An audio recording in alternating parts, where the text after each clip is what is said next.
I went into college with almost zero cooking experience. If I remember correctly, all I really knew how to cook was eggs and toast. In fact, that was typically my midnight snack as a teenager. And sure, with my meal plan and by sneaking in Tupperware into the dining hall, I was able to put off cooking or learning how to cook for a couple years. But by my junior year, I was a little more independent, and it was actually time for me to be an adult and do this whole cooking thing.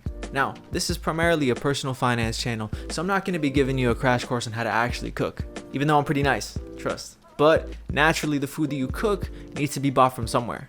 Whether it's from your own wallet, your loans, your parents' wallet, government, I'm sure you want to figure out how to get the best bang for your buck. Because we all know the broke college student stereotype too well. And I don't want you all having to eat plain ramen for every meal. Side note, if you got the right ingredients, you can turn those ramen packets damn near gourmet. But again, this is a finance channel, not a cooking one.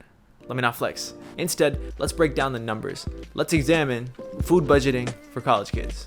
So, I'm going to be breaking this down into a series of tips that I think will give you a good start on your grocery buying journey. So, feel free to bounce around and see what intrigues you. Tip number 1 is to freeze or not to freeze. Now, the freezer can both be your best friend or your worst enemy when it comes to food budgeting. This is because of what you choose to either put or not put in that freezer. You'll see that I have a pretty big slant against pre-made meals, prepackaged foods.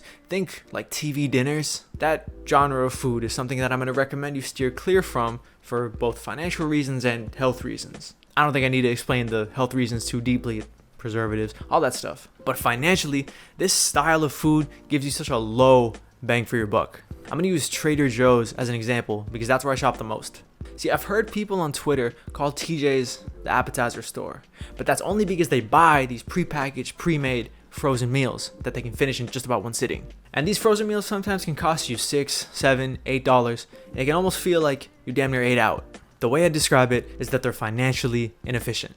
So here's some examples of what I'm talking about. All of these bowl dishes like the sriracha shrimp bowl, the chicken burrito bowl, etc., the mini beef tacos, and the chicken fried rice. Because yeah, there's convenience to these dishes that can't be denied. But typically, I'd recommend that it's just better for you to make these dishes out of your own individual ingredients. There's some other culprits that don't seem that bad, but are still not the most fiscally responsible choice. For example, there's the TJ salmon. It's literally one fillet of salmon that comes pre-sealed, vacuum sealed, with a knob of butter and seasoning. That's way more expensive than just grabbing their 1 pound of frozen salmon and just learning how to season it yourself. Another example is the pre-marinated chicken. Yeah, the convenience is cool, but you're going to be paying such a higher price that in my opinion, it's just not worth it. Now instead, let's look at what I do recommend that you stock your freezer with. I mentioned a good example already. That 1 pound of frozen salmon is going to go way further than anything that is pre-seasoned. And to be fair, yeah, there's a lot of cheaper fishes that you can get at TJ's, but the idea itself is good. You can also strategically freeze certain foods to make sure that they don't go bad. For example, one thing I do with chicken is grab a pack of bone-in thighs and freeze them. Not only is that one of the cheapest cuts that you can get, but freezing it makes sure that you don't let it accidentally go bad in the fridge. And also, I always love freezing my bread because of how quickly the breads can start to mold. Especially with sliced bread, it's really easy to just open the freezer, pop out a slice, and toast it.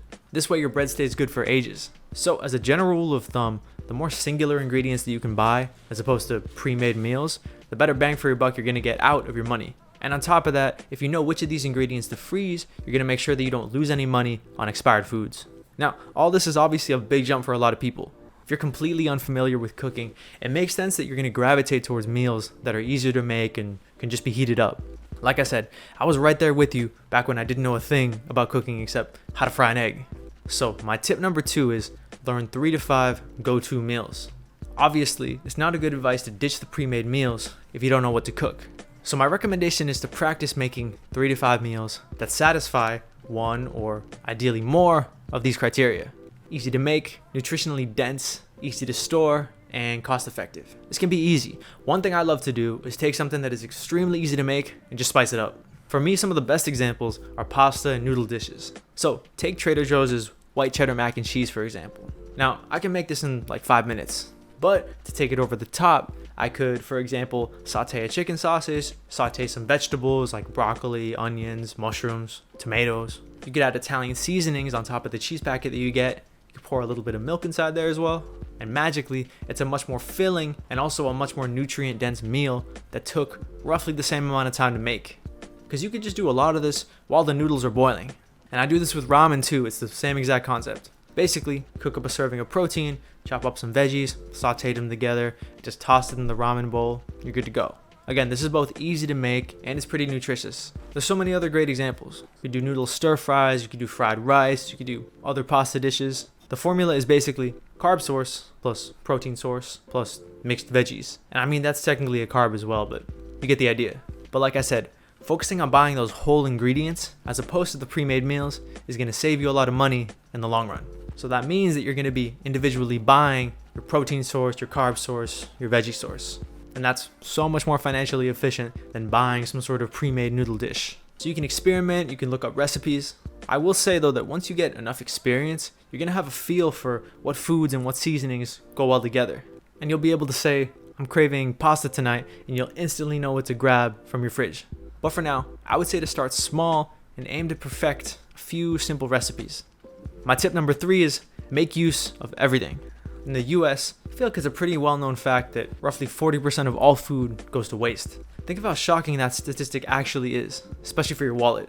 Naturally, if you were to utilize all the food that's in your fridge, that could equate to possibly a 40% savings on your food bill. So it's important that we break down how to actually waste less food. Now, I've mentioned freezing your food, which can act sort of like a first barrier of defense against letting your perishables go bad.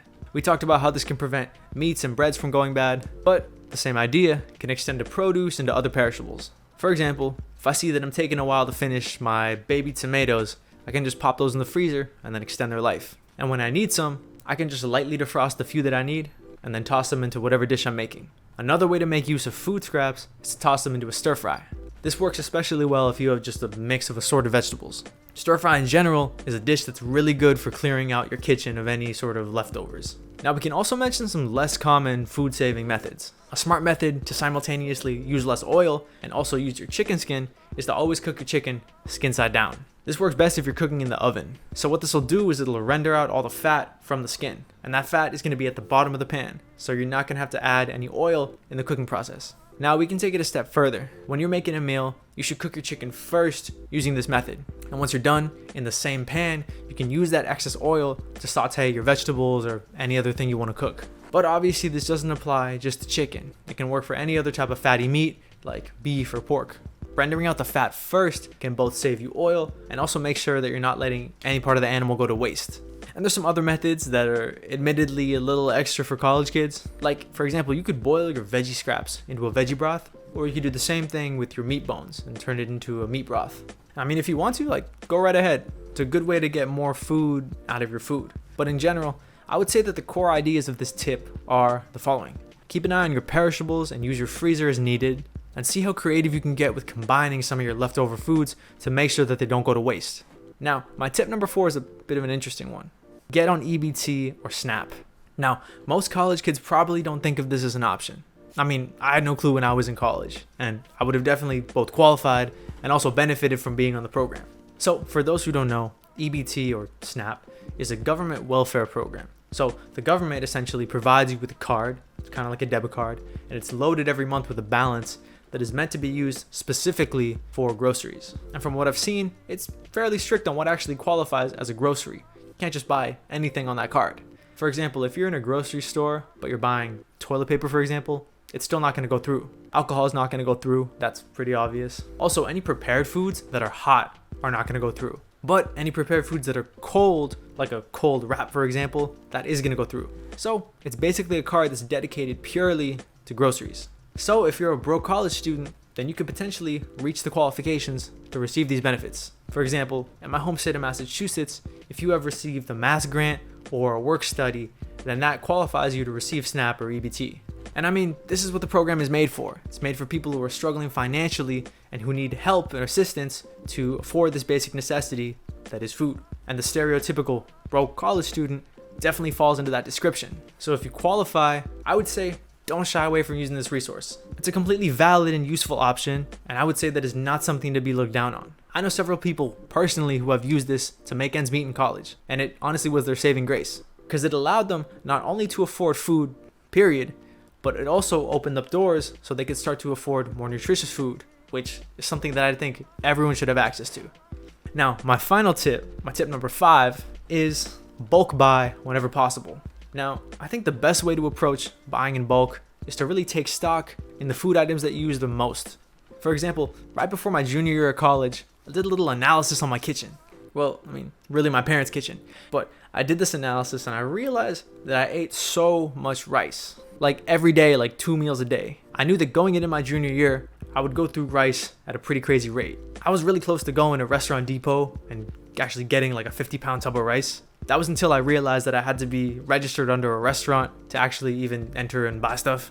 Anyway, my point is that I settled on getting a 20-pound bag of rice, which is still huge. And that was able to carry me a good chunk of the semester, and it was a lot cheaper than having to buy a bunch of 5-pound bags of rice. I did the same thing with protein powder. Yes, TJ's has this convenient little tubs of protein, but instead I grabbed a large bag of protein from online, and that cut down my cost per scoop by a lot. This is the one drawback about places like TJ's.